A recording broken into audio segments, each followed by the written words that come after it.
In February of 2011, my first baby was born after years of trying to become parents.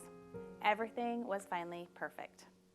And then 5 weeks later, my mom was diagnosed with stage 3 ovarian cancer. She was given a 20% 5-year survival rate. My mom went to California for treatment and was there for about a year and a half, undergoing intense chemo. I talked to her daily, a lot of times, multiple times a day. After about a year and a half, after her diagnosis, my mom returned to New Mexico. She was not cancer-free, but it had shrunk and it was inactive. She returned to her independent life. We celebrated her successful treatment with a hot air balloon ride, something that had always been on her bucket list.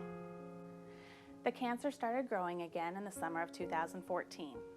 After years of me trying to convince her to move closer to me in Indiana, she finally relented. Now I had 2 grandkids, so there was more of a draw. She was living independently in an apartment, but only because I was close enough. I was there many times a day, helping take care of things. It was a special time for all of us. It was a time with the kids that we could just say, let's go to Grandma's, and we could hang out, and that's something we'd never had before.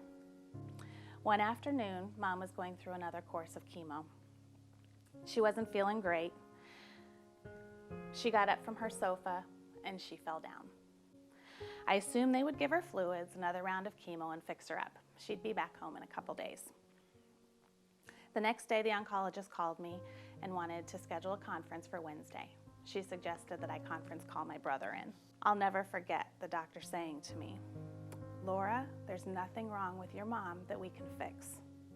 Her body's just worn out and her kidneys have stopped functioning." So my brother said to me over that conference call, "Laura, wherever you are, Mom is home." So I sat at her side, talking and singing and telling funny stories. After almost 3 days of sitting with my mom, getting no sleep, the nurse fixed up a recliner for me, right next to her bed so I could hold her hand the whole time. I dozed off for about an hour.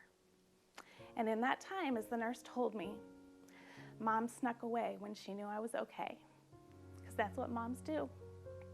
Faith is believing in something you know to be true even when you can't see it. My understanding of faith has grown tremendously as my kids and I laugh and tell stories about Grandma.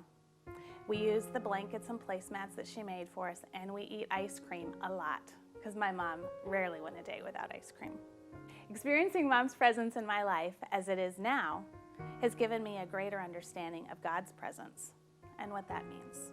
I know firmly that I'm able to smile and talk about my experiences and do what I do every day because Jesus is carrying me through the times and the trials. God is the only one who can handle all of our cares and all of our needs, and He's my soft place to land through it all. My name is Laura Jarmer, and this is my story.